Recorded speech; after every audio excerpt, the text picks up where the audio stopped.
Po ito mga kaibigan ay kapanayan po naman natin ang isa sa napakahusay at pinagmamalaking Chief of Police ng Baler Municipal Police Station, lalawigan po ng Aurora. Wala pong iba kundi ang ating pinagpipitiagan at napakahusay na kaibigan ng Baler Police Major Jabar Edgardo Licaicay. Sir, mapagpalang morning. Kumusta? Magandang umaga rin po sa inyo, no? At okay naman tayo po sa bayan ng Baler. Sir, kumusta ang kapayapaan sa munisipyo ng Baler? Sa ngayon po ay peaceful naman ang peace in order po dito sa bayan ng Baler. Actually, katatapos ng ating town fiesta po ay wala naman tayo na italang incident sa loob ng halos isang linggo mahigit na selebrasyon po ng kapistahan ng bayan ng Baler. Kumusta sir ang mga naging ruta at trabaho ng PNP ng Baler nitong nakalipas na piyesta? Ilang araw ba yung inyong naging pagpapagal doon sa kapistahan ng Baler? Opo, marami po kasing activity dito sa bayan ng Baler in connection with the Sabutan Account Baler Fiesta. So nag-start po yung activity dito is July 26 po, no? Yes, sir. Itong ating mga ball games hanggang August 19. So ito po ay siyempre nagbigay tayo ng mga area security sa ating mga activity upang sa ganoon ay masiguro natin na hindi magkaroon ng problema sa bawat activity na ginagawa dito sa bayan ng Baler. Okay sir, yung activity ng LGU together with the PNP, kumusta naman sir ang naging relasyon at naging trabaho nyo with the LGU?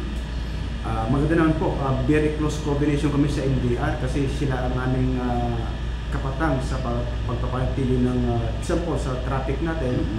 Andyan kami, kasama sila at na-maintain naman natin, sabi ko from the start na activity hanggang sa matapos ng August 19 ay very peaceful po ang nangyaring celebration po dito sa bayan ng Baler. So meaning maghapon hanggang gabi sir ang naging trabaho ng kapulisan natin sa Baler? Hindi naman po, iba-ibang venue sila, meron sa umaga, and then meron sa gabi. Ang gabi lang po naginap dito is yung ating Binibining Baler, yung ating street party na kung saan to ay 3 araw magkakasunod, and then yung rakrakan yung panghuli. So yun lang po naman ang ginawa, celebration pagdating po ng gabi. Okay sir, kumusta naman sir ang pinagkakaabalahan ngayon ng PNP ng Baler? So ito po, yung siyempre yung programa ng ating Chief PNP, yung kanyang 5 minutes response policy. So nakatutok po tayo dyan at ang ganda po talaga kasi totoo lang, sectorized kasi ang ginawa sa bayan ng Baler. Meron tayong 3 sektor kung saan merong tig-isang patrol car nandyan. So pagdating po sa response time talaga, masasabi natin kasi andun na yung mga tao natin kung saan banda yung tumatawag, kung saan lugar, meron tayong naka-detail doon na personnel and patrol car. So ang ganda po, yun po yung pinagkakabalan natin at siyempre lagi natin ginagawa yung ating CIMEX upang sa ganun talagang matrain yung ating mga kapulisan pagdating po sa 5 minutes response time. Okay sir, kumusta sir yung 911 sa karanasan ay hindi pa talaga bang nakuha yung 5 minutes response? Hindi ba nagkaroon ng case na malayo, nagkaroon ng aberya na hindi nakuha yung 5 minutes? Yes po, may mga recorded tayo na call from 911 at talagang yung mga insidente na tinatawag sa atin, narespondihan naman natin at may mga records po tayo kasi after po ng response time natin ay nagsasubmit tayo ng mga reports sa 911 at nakukuha naman natin. Kaya yung nabanggit ko kanina, yung mga ating mga patrollers ay naka-sectorize sila, kaya malapit lang po halimbawa yung meron ng insidente, ano po, kung saan yung insidente, andun na yung ating mga patrollers. Karamihan naman sir, kadalasan ano ang tinatawag sa inyo sa 911? Karamihan po dyan na kagaya po ng ating mga vehicle at accident. Minsan yung mga mayroon tayong recorded tech incident. And then yung iba kasi is parang nagkaroon problema sa pamilya, tumatawag pa rin, responde pa rin tayo. Responde pa rin. Talagang matindi sir. Hindi ba naman sir inaabot ng PNP Baler yung parang nanloloko lang yung tumatawag sa 911 o talaga naman okay naman lahat ng tawag? Wala pa naman po. Wala pa kaming na-experience sa bayan ng Baler. Lahat po ng tawag ng 911 ay talagang ano po, positive po yan. Yung nabanggit nyo, wala pa kaming na-experience na nanloloko lang po sa 911. Okay sir, alam ko sir na marami tayong dapat pang pag-usapan sa mga kriminalidad. Ang kriminalidad case naman ay kumusta ang mga inyong mga huli?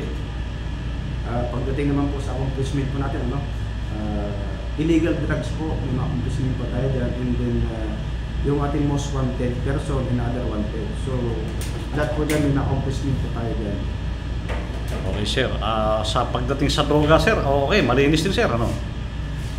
Meron pa rin, hindi natin masasabi na drug-free ang Aurora. So, meron pa rin dumarating, lalong-lalo galing ng ibang lugar. Yun ang mga ating sinusubaybayan. Balitadong araw sir ay hindi mga tiga-baler ang karamihan ninyong nahuli. Gaano sir ang katututot? Ano masasabi nyo sa mga dumadayo pa dito sa baler para dito magbenta ng droga? Yes po, karamihan po sa arrested natin, so sa 9165 natin, ay galing po ng ibang lalawigan at saka ibang bayan po dito sa lalawigan ng Aurora. Okay, video ka sir Henry, baka malubat ako.